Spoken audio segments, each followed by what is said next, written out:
بسم اللہ الرحمن الرحیم۔ السلام علیکم۔ پرانے زمانے میں بنی اسرائیل کا ایک بادشاہ تھا جو کافر ہونے کے ساتھ ساتھ بہت ظالم بھی تھا، جو لوگوں کو خنزیر کا گوشت کھانے پر مجبور کرتا تھا، اور جو آدمی انکار کرتا تو اسے سخت سزائیں دے کر ہلاک کروا دیتا۔ پھر اس زمانے کے سب سے بڑے عابد کو بادشاہ کے پاس لایا گیا۔ لوگ اس عابد کے مرتبے اور فضیلت سے آگاہ تھے۔ لوگ نہیں چاہتے تھے کہ اس عابد بزرگ کو بادشاہ کی طرف سے کوئی تکلیف نہ پہنچے۔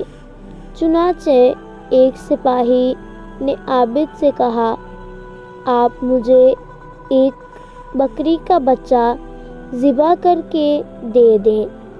جب بادشاہ کہے گا کہ اس عابد کے سامنے خنزیر کا گوشت رکھیں تو میں وہی بکری کا گوشت آپ کے سامنے پیش کر دوں گا۔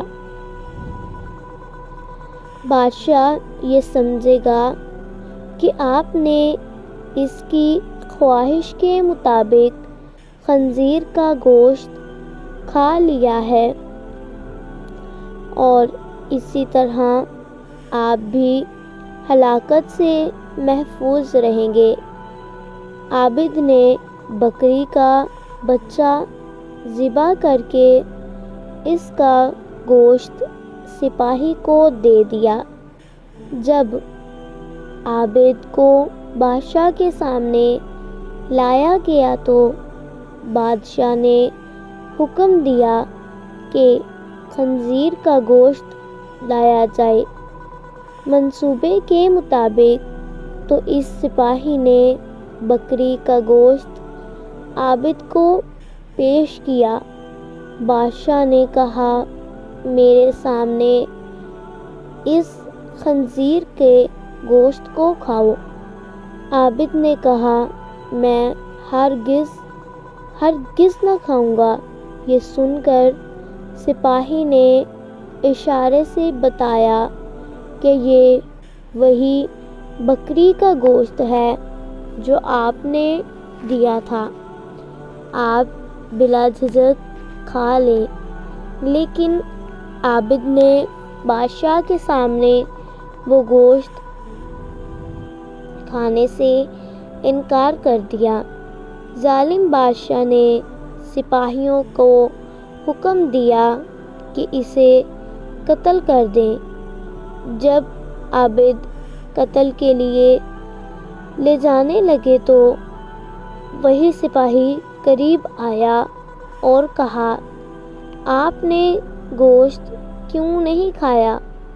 باخدا یہ وہی گوشت تھا جو آپ نے مجھے دیا تھا۔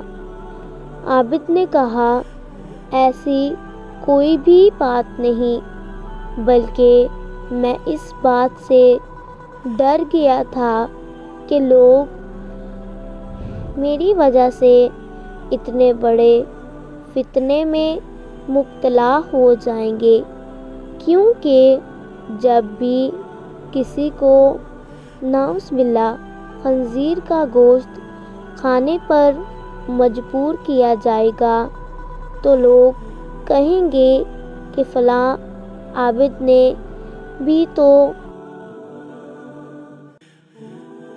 مجبور ہو کر حرام گوشت کھا لیا تھا، لہٰذا ہم بھی کھا لیتے ہیں۔ اسی طرح لوگ میری وجہ سے بہت بڑے فتنے میں مبتلا ہو جائیں گے، اور میں لوگوں کے لیے فتنہ ہرگز نہیں چاہتا ہوں۔ یہ کہہ کر وہ عابد خاموش ہو گیا، اور جلاد نے اس کا سر تن سے جدا کر دیا۔ اللہ پاک ہم سب کو انصاف کرنے کی توفیق عطا فرمائے۔ آمین ثم آمین یا رب العالمین۔ میری ویڈیو پسند آئی ہو تو لائک اور شیئر ضرور کر دیں۔ کمنٹ باکس میں اپنی رائے کا اظہار ضرور کیجیے گا۔ جزاک اللہ۔ اللہ حافظ۔